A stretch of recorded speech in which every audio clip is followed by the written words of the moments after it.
بسم اللہ الرحمن الرحیم۔ السلام علیکم۔ میں فضل احمد امریکہ کے شہر میں رہائش پذیر ہوں۔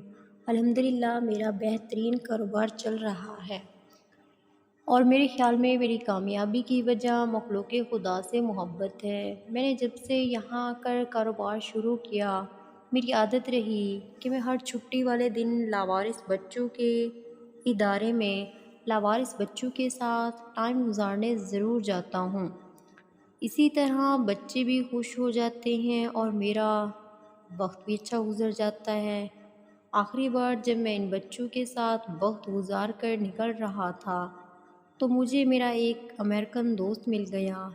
اس نے مجھ سے یہاں آنے کی وجہ پوچھی تو میں نے صاف گوئی سے بیان کر دی۔ پھر میں نے اپنے امریکن دوست سے پوچھا کہ وہ کدھر جا رہا ہے، تو اس نے بتایا کہ اس کی ماں اولڈ ہوم میں رہتی ہے اور میں اس کے لیے کچھ فروٹ لے کر جا رہا ہوں۔ میرے امریکن دوست کا نام مائیکل ہے۔ مائیکل نے مجھے بھی ساتھ چلنے کی دعوت دی، تو ٹائم نہ ہونے کے باوجود میں اپنے دوست کے خلوص کو ٹھکرا نہ سکا اور مائیکل کے ساتھ اس کی ماں کو ملنے چل دیا۔ میں نے بھی راستے سے مائیکل کی ماں کے لیے پھولوں کے 2 بنڈل خرید لیے۔ جب ہم لوگ اولڈ ہوم میں داخل ہوئے، وہاں ایک طرف ایشیائی لوگوں کے لیے الگ سے جگہ بنا رکھی تھی۔ بے اختیار میری نظر اس جگہ پر پڑی تو فقط ایک شخص گھٹنوں میں سر دیے بیٹھا تھا۔ مجھے وہ شکل سے پاکستانی معلوم ہوا۔ میں نے مائیکل کی ماں سے ملنے کے بعد اس شخص سے ملنے کا ارادہ کیا۔ میں نے پھولوں کا ایک بنڈل مائیکل کی ماں کو دیا، چند منٹ ان کے پاس بیٹھا، حوال پوچھا اور پھر مائیکل کو بتا کر ایشیائی بیرک میں چلا آیا۔ متعلقہ حکام سے اجازت لے کر میں اس قید تنہائی کاٹنے والے شخص سے ملا جس کا تعلق وسطی پنجاب کے ایک دور دراز گاؤں سے ہے۔ اسے میں نے پھول پیش کیا اور اس نے اپنی کہانی مجھے کچھ یوں سنائی کہ میرا نام صدیق ہے، میں اپنے پورے علاقے کا واحد انسان ہوں جو امریکہ میں سیٹ تھا۔ میرا یہاں بہت اچھا کاروبار تھا۔ میری شادی پاکستان میں میری پھپھو ذات سے میری مرضی و اجازت سے کر دی گئی، مگر میری بیوی اور میری ماں کی نہ مان سکی۔ شروع میں ماں نے چھوٹے موٹے شکوے کیے، میرے کہنے پر میری بیوی معذرت کر لیتی اور بات ختم ہو جاتی، مگر ماں کے شکوے بڑھتے گئے، یہاں تک کہ بنا تحقیق کیے ماں کی بات پر یقین کر کے میں نے بیوی پر ہاتھ اٹھانا شروع کر دیے۔ میری بیوی مجھ سے مار کھانے کے بعد روتی دھوتی میری ماں کے پاؤں پکڑ لیتی، یوں میں اس کی جان بخش دیتا۔ میں شادی کے 4 ماہ بعد واپس آ گیا، مگر فون پر بھی میری ماں مجھ سے بدتمیز بیوی لانے کا شکوہ کرتی۔ میں 6 ماہ گزار کر پھر چھٹی کی، میری ایک بیٹی بھی پیدا ہوئی۔ میں نے ساری فیملی کو کہا کہ میری بیوی سے میرا بائیکاٹ کر دیں۔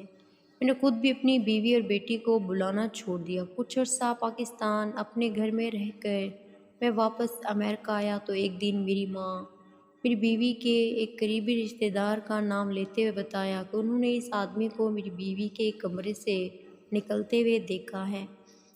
یہ بات صرف میرے لیے نہیں بلکہ کسی بھی مرد کے لیے بہت بڑی بات تھی۔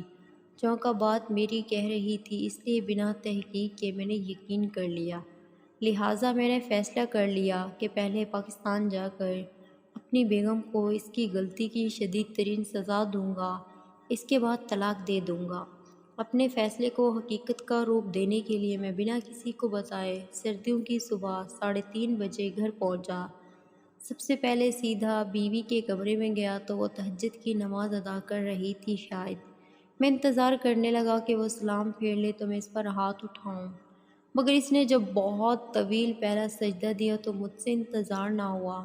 جب وہ دوسرے سجدے میں گئی تو میں نے زوردار کک بیوی کی پسلی پر ماری اور وہ درد کی شدت سے دوہری ہو گئی۔ میں نے او دیکھا نہ تو دیکھا، بیوی کے پیٹ میں ڈنڈے مارنا شروع کر دیے۔ اس دوران اس نے صرف ایک بار آنکھیں کھول کر مجھے دیکھا اور آخری الفاظ اللہ تعالیٰ کے حضور بولی کہ یا رب، سجدہ تو پورا کرنے دیا ہوتا۔ اس کے بعد اس نے آنکھیں موند لی۔ میری بیوی نے کوئی آؤ بکاؤ شور نہ کیا، یہاں تک کہ سامنے والے کمرے سے اٹھ کر میری ماں تک نہ آئی۔ جب میں مار مار کر تھک گیا تو ماں کے کمرے میں گیا، دروازہ کھٹکھٹایا اور ماں کو بتایا کہ میں آ گیا ہوں۔ میں اندر آیا، میری ماں نے مجھے پیار دیا اور کہا کہ میں اس چڑیل کو بتا کر آتی ہوں۔ میں نے ماں کو روک دیا اور بتایا کہ میں اسے ابھی پیٹ کر آ رہا ہوں۔ میری ماں نے جب یہ بات سنی تو خوشی خوشی میری بیوی کی حالت دیکھنے چلی گئی، مگر وہاں جا کر اونچی اونچی آواز میں مجھے بلانے لگی۔ جب میں وہاں پہنچا تو دیکھا کہ میری بیوی کے منہ سے اور جسم کے نازک حصوں سے خون بہہ رہا ہے۔ میرے پاس دوست کی گاڑی موجود تھی اس وقت۔ میں فوراً بیوی کو لے کر ایک پرائیویٹ ہسپتال میں گیا تو ڈاکٹر نے چیک اپ کے بعد تصدیق کی کہ بہت زیادہ تشدد کی وجہ سے میری بیوی اور اس کی کوکھ میں موجود 5 ماہ کی بچی، جو پہلے ہی خوراک کی کمی کا شکار تھی، اس دنیا سے جا چکی ہے۔ ڈاکٹر نے پولیس بلانے کا کہا تو میں نے پیسے دے دلا کر معاملہ دبا دیا، اور تب تک مجھے بیوی اور اس کی کوکھ میں موجود بچی کے مرنے کا کوئی دکھ نہ تھا۔ بیوی کی صفائی وغیرہ کروا کر میں نے اپنی بیوی کے میکے والوں کو اطلاع کر دی۔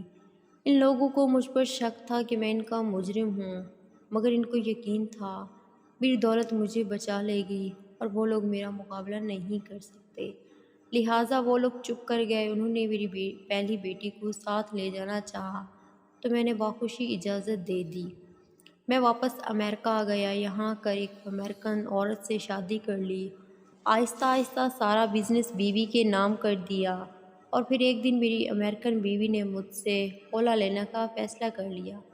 میں نے غصے میں آ کر بیوی کو دھکا دے دیا، جس کی وجہ سے عدالت نے میری بیوی کو مجھ سے خلا بھی دلوا دی، اور صرف ایک دھکے کے جرم میں مجھے 6 سال جیل ہو گئی، کیونکہ میری بیوی نے عدالت میں جھوٹ بولا تھا کہ میں نے بہت عرصے سے اسے قید کر رکھا۔ اس پڑوسی کے لوگوں نے بھی میری بیوی کے حق میں ہی گواہی دے دی۔ یوں اللہ نے مجھ سے وہ پیسہ بھی لے لیا جس کے بل پر میں قتل کر کے بھی بچ گیا، اور مجھے جیل کی سزا بھی ہوگی۔ جیل میں ہی مجھے دوسرے قیدیوں کی شکایت کی وجہ سے پاگل قرار دیا گیا۔ جیل کی سزا پوری نہیں ہوئی تھی کہ مجھے 5 سال کے لیے مینٹل ہسپتال بھجوا دیا گیا۔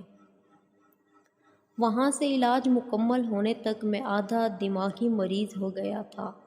جب وہاں سے نکلا تو میرے پاس کوئی سہارا نہ تھا، مجبوراً یہاں پناہ لے لی۔ صدیق نے مجھ سے ہاتھ جوڑ کر کہا کہ کسی طرح مجھے پاکستان بھجوا دو، میں اپنی آخری سانس پاکستان جا کر لینا چاہتا ہوں۔ میں نے کوشش کرنے کا وعدہ کیا اور صدیق سے اجازت لے کر واپس آ گیا، مگر نہ جانے کیوں مجھے لگتا تھا کہ میں کبھی بھی صدیق کو پاکستان بھیجنے میں کامیاب نہیں ہو پاؤں گا۔ صدیق نے مجھے نصیحت کی کہ بنا تحقیق کے کسی کو بھی فقط الزام پر سزا نہ دینا، بھلے الزام لگانے والی تمہاری ماں کیوں نہ ہو۔ آج سے 18 سال قبل پنجاب یونیورسٹی کی ایک طالبہ وجیہہ عروج نے یونیورسٹی پر ایک بہت دلچسپ کیس کیا۔ انہوں نے ایک پرچہ میں غیر حاضری قرار دے دیا گیا، جبکہ وہ اس دن پرچہ دے کر آئی تھی۔ یہ صاف صاف ایک کلرک کی غلطی تھی۔ وجیہہ اپنے والدہ کے ہمراہ ڈپارٹمنٹ پہنچی تاکہ معاملہ حل کر سکے۔ وہاں موجود ایک کلرک نے ان کے والد سے کہا، آپ کو کیا پتہ آپ کی بیٹی پیپر کے بہانے کہاں جاتی ہے؟ یہ جملہ وجیہہ پر پہاڑ بن کر گرا۔ وہ کبھی کلرک کی شکل دیکھتی تو کبھی اپنے والد کی۔ انہیں سمجھ نہ آیا کہ وہ کیا کریں، وہ اپنے ہی گھر والوں کے سامنے چور بن گئی۔ وہ کہتی ہیں کہ ان کی والدہ بھی انہیں عجیب و غریب نظروں سے دیکھنا شروع ہو گئی تھی۔ کیا ہی اچھا ہوتا کہ کلرک صرف اپنے کام سے کام رکھتا، وجیہہ کے بارے میں اپنی رائے دینے کی بجائے وہ حاضری رجسٹر چیک کر پاتا، اس دن کے پرچوں میں ان کا پرچہ ڈھونڈتا، لیکن اس نے اپنے کام کی بجائے وجیہہ کے بارے میں رائے دینا زیادہ ضروری سمجھا، یہ سوچے بغیر کہ اس کا یہ جملہ وجیہہ کی زندگی کس قدر متاثر کر سکتا ہے۔ وجیہہ نے یونیورسٹی پر کیس کرنے کا فیصلہ کیا۔ اس کیس میں ان کا ساتھ ان کے والد نے دیا۔ کیس درج ہونے کے 4 ماہ بعد یونیورسٹی نے اپنی غلطی تسلیم کرتے ہوئے عدالت میں ان کا حل شدہ پرچہ پیش کر دیا، لیکن معاملہ اب ایک ڈگری سے کہیں بڑھ گیا تھا۔ وجیہہ نے یونیورسٹی سے اپنے کردار پر لگے دبے کا جواب مانگا۔ یہ قانونی جنگ 17 سال چلتی رہی۔ گزشتہ سال عدالت نے وجیہہ کے حق میں فیصلہ سنایا اور یونیورسٹی کو 8 لاکھ روپے جرمانہ ادا کرنے کا حکم دیا۔ وجیہہ نے اس ایک جملے کا بھار 17 سال تک اٹھایا۔ وہ تو جی دار تھی، معاملہ عدالت تک لے گئی۔ ہر لڑکی ایسا نہیں کر سکتی۔ خاندان کی عزت ان کے بڑھتے قدم تھام لیتی ہے، ورنہ یقین مانیں ہم میں سے ہر کوئی عدالت کے چکر کاٹتا پھرے اور اپنے منہ سے کسی لڑکی کے بارے میں نکلے ایک جملے کی وضاحت دیتا پھرے۔ وجیہہ کے والدین نے ان کی ڈگری مکمل ہوتے ان کی شادی کر دی۔ انہیں ڈر تھا کہ بات مزید پھیلی تو کہیں وجیہہ کے رشتے آنا بند ہی نہ ہو جائیں۔ وجیہہ بہت کچھ کرنا چاہتی تھی، لیکن اس کے ایک جملے کی وجہ سے انہیں وہ سب نہیں کرنے دیا گیا۔ وہ اپنی زندگی سے مطمئن ہیں، لیکن ان کے دل میں کچھ نہ کرنے پانے کی کسک ابھی بھی موجود ہے۔